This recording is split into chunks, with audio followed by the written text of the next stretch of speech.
Hello every one, ഇത് LG 21 ഫ്ലാറ്റിൻ്റെ T V ആണ്. അപ്പോൾ ഇതിൻ്റെ കംപ്ലൈൻറ്റ് എന്ന് പറയുമ്പോൾ ബ്ലൂ കയറി റീട്രേസ് ലൈനിൽ നിൽക്കുകയാണ്. അപ്പോൾ ഇതാണ് കണ്ടല്ലേ, ഒരുപാട് ലൈൻസ് അടിച്ച് നിൽക്കുകയാണ്. അപ്പോൾ ഇങ്ങനൊരു പ്രശ്നം ബേസ് ബോർഡിൽ എന്തെങ്കിലും ഫോൾട്ട് വരുമ്പോഴാണ് ഇങ്ങനൊരു പ്രോബ്ലം വരുന്നത്. അപ്പോൾ ഇത് ബേസ് ബോർഡോ അല്ല കംപ്ലൈൻറ്റ്, ട്യൂബാണ് കംപ്ലൈൻറ്റ്.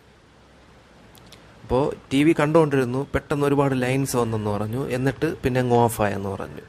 സംഭവം ഓഫായത് ഔട്ട് ഷോർട്ടായി പോയതാണ്. അപ്പോൾ ഞാൻ ഇവിടെ കൊണ്ടുവന്ന് വേറെ ഔട്ട് ഇട്ടിട്ട് ഓൺ ചെയ്തപ്പോഴത്തേക്കും സംഭവം ഇങ്ങനെ ലൈൻ അടിച്ച് നിൽക്കുന്നുണ്ട്. അപ്പോൾ ട്യൂബ് ഷോർട്ടാണ്. ബേസ് ബോർഡിൽ നിന്ന് ഇങ്ങനെ പ്രശ്നം വരും, പക്ഷേ ബേസ് ബോർഡല്ല, ട്യൂബ് ഇപ്പോൾ ഷോർട്ടായിരിക്കുകയാണ്. അപ്പോൾ ഇതിൽ വേറെ ഒന്നും ചെയ്യാനില്ല, വേറെ ട്യൂബ് വയ്ക്കാമെന്നല്ല, വേറെ ഒന്നും ചെയ്യാൻ പറ്റില്ല. ഇപ്പോൾ ട്യൂബ് ഷോർട്ടായിരിക്കുകയാണ്. അപ്പോൾ എൻ്റെ ഈ വീഡിയോ ഇഷ്ടപ്പെട്ട വീഡിയോയ്ക്ക് ലൈക്ക് അടിക്കാനും ചാനൽ സബ്സ്ക്രൈബ് ചെയ്യാനും തൊട്ടടുത്തുള്ള ബെല്ലൈക്കൺ ഓൺ ചെയ്യാനും മറക്കല്ലേ. അപ്പോൾ താങ്ക് യു ഫോർ വാച്ചിങ്.